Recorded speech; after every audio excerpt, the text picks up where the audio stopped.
Hi, Devin. This is David Cohn. I thought I'd answer via video. This is the first time I've read your questions, so they're my earnest, honest answers, and then I'll upload these to YouTube for you. So the first question is, um, why do you think that the first initial attempts at creating online digital content through paywalls, online subscriptions, and the like were received so poorly? And for you, what was one of the major takeaways about how online content needs to be produced in order for it to work? Well, I don't think that there's any one or two things that you can point to about why the first online attempt. I mean, to some degree, there wasn't an attempt initially. Content was just put online to be free. And so once content was online free, when they started putting up subscriptions and paywalls, there was, if we're honest, such a gluttony, I suppose, of content and information that why would I pay for information behind your paywall if the information is freely available elsewhere? So it really just didn't make sense from a user perspective. Also, they weren't that user friendly, right? I mean, it was there was too many hoops to jump through, and it just was a pain in the butt to do it. And for one of the major takeaways about how online content needs to be produced in order for it to work, I'm assuming the in order for it to work means in order for it to work on a paywall or subscription, since that's the first part of this question. And in that respect, I would say it needs to be something that, again, can't be found elsewhere. So I look at something like The Information, which is based in San Francisco here, and they provide, I think it's a $400 a year subscription, but they, in theory, provide the kind of information that you can't get elsewhere, right? It's for tech executives about tech insider stuff, the kind of stuff that, in truth, even a business publication like the Wall Street Journal doesn't really capture. You have a bunch of, okay, there's 8. So second question. In this era of online content, the most popular method seems to be this fast is best mentality. Get a post up and updated as we know more.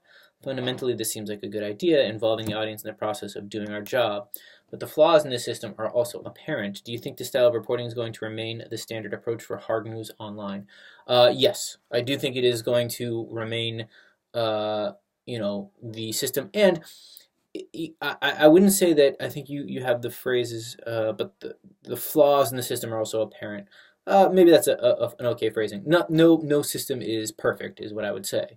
And certainly this system isn't perfect either, but I would say that it is an improvement. It is a net benefit to the process of journalism where you kind of go with what you know and understand. And of course, there are ethical concerns and factual concerns that you want to have. You don't want to just throw anything out there, but working with the audience is actually one way to improve the content, improve this both the speed and accuracy of and efficacy of what it is that you're doing. There are wrong ways to do it, of course, as well, but so this is all, it's one of those things that the devil is in the details. But if the question is do I think this style is going to disappear? Absolutely not. It will remain part of the immediate future until Skynet replaces all of us. Number 3, or are we still looking at this different style of reporting through an old newspaper lens? Going to print meant a finished, complete product because that was our only chance to get it right. But with online, we have the ability to build very quickly on what we know, and maybe there's nothing wrong with what we're producing, with the way that we're producing online content. I mean, again, is it perfect? No, but I would say that what you describe in number 3 is one of the big benefits, right? Stories. The problem is the way we think about stories. You ask about, are we looking at it through a newspaper lens? I mean, a story is something that has a kind of narrative arc. The problem is that when we're dealing with real life, right, not like a fairy tale story, the narrative arc is ongoing. We are experiencing the narrative arc, and so we constantly want to tell the story as if the arc is already finished, but it's not. It's unfolding in front of us, and so we have to keep that in mind. That's where you get this sort of living story element that you describe in number 3. Number 4.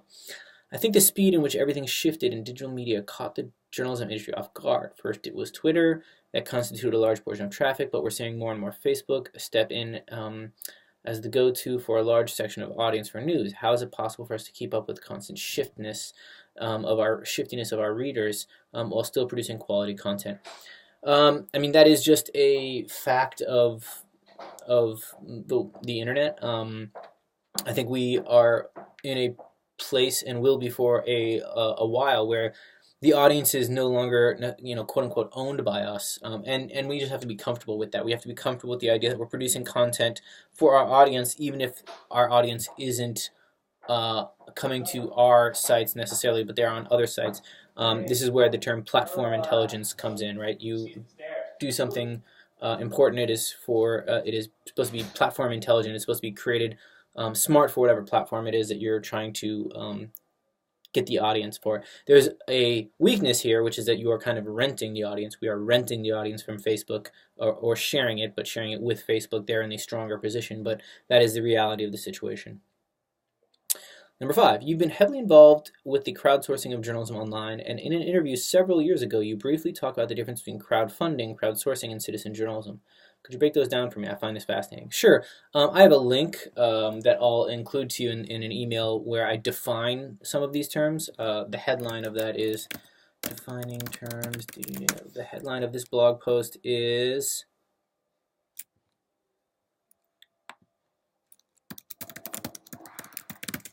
let's see if I can find it real quick. Oh, the title of this post, which I wrote in 2007, but I've updated it, I don't know when, is Network Journalism versus Citizen Journalism versus the Myriad of Other Names for Social Media in the News World. That's the headline of my blog post. Obviously very, very long, but I do go into different things. I also looked up another post that might be good, An Ethical Argument for Transparency, part 1 and 2. That might also be good for you to read. If you just Google those, comment DigiDave, you'll find them. But, to your question specifically, defining these things. So crowdsourcing is a term coined by Jeff Howe. It's in parallel to outsourcing. So it's the idea of taking a job that was traditionally done by a professional in-house, and it is done via an open call on the internet for people to help out. An important thing to keep in mind, though, is that there is an organization or an individual who is organizing that. It is an organized endeavor, right? There is a person who is making the call. Citizen journalism, on the other hand, the way I define it, is kind of almost like accidental, you could call it, journalism. That makes it sound mean, and it's not meant to be. It literally means it's a person who, now the term citizen journalism is kind of outdated, and I never really liked it. Now people are calling it eyewitness media, which I think is a more accurate term. But it's somebody who was going out about their day, yada yada, and witnessed something and captured it. That person was not consciously going out thinking, oh, I'm going to be part of a crowdsourced effort. I'm not consciously going out to do journalism. They just happened to do it. It was happenstance. And again, I would use the term eyewitness media instead of citizen journalism. And there was another term in there that I think you wanted me to find. Crowdfunding. Oh, I mean, crowdfunding is again, as old as time in a way, right? It's what churches or other religious institutions do. They pass around the bucket. The idea is crowdfunding is distributing the financial burden of journalism. Or really the financial burden of anything. Crowdfunding journalism is distributing the financial burden of journalism across many people. So lots of people giving $40, $50 each. Is that enough to then hire an individual who does all the work? It's not crowdsourcing because the individual is not organizing the crowd to help them with the work. They only organize the open call for money. And you can do both, right? You can do crowdfunding and crowdsourcing together, and I think they work well together. Number 6, do you see the future of freelance journalism in crowdfunding? Individual journalists appealing to an audience hungry for a certain type of story, creating content for an immediate audience. I'd say that there is a future. It is not the future, meaning it's not the only future. It is one way that I do think independent journalists will be able to support themselves in the future among a myriad of tools and avenues. Number 7, there are tons of websites for journalists to use to get their work funded and published. Spot Us was great. Thank you very much. But do you see this format of journalism working for a larger publication? My idea being the New York Times on Patreon. Yeah, you pay if you know, blah, blah, blah, blah, blah, blah. I do. In fact, in some respects, you could say what the New York Times, I can't remember if it was the New York Times has done this. I know the LA Times did this. They changed the language. You're no longer a subscriber, you're a member. The LA Times, I remember, specifically did this. And I don't know if the New York Times or other organizations have also done it, but that's a very subtle tell of, hey, it's not paying for access, you're paying for membership. You're part of a community. And I do think that subscription has to become more Patreon-esque. You get access to different things in a true subscription sense, but there has to be a relationship there, a give and take. And Patreon accomplishes that relationship in a way that maybe subscriptions don't. So I do think that organizations can and should do this. There's an organization in Amsterdam, I think it is, called The Correspondent, D-E, Correspondent, and it might be spelled funny, but they have, I think it's like 45,000 members who pay equivalent to $80 a year, and it's much more Patreon-esque than anything else. Question number 8. Is that, yes, 8. What do the next 5 years of journalism look like to you, and what are you most excited to see pan out? Ooh, that is a really tough question, because 5 years is a long time in internet age. I would say this: it continues to exist. The truth is there is no one journalism future, right? I mean, there's like, like you could answer that question about with VR or bots or artificial intelligence or or freelance journalists in crowdfunding or there will be still traditional news organizations. I think traditionally there will be large news organizations.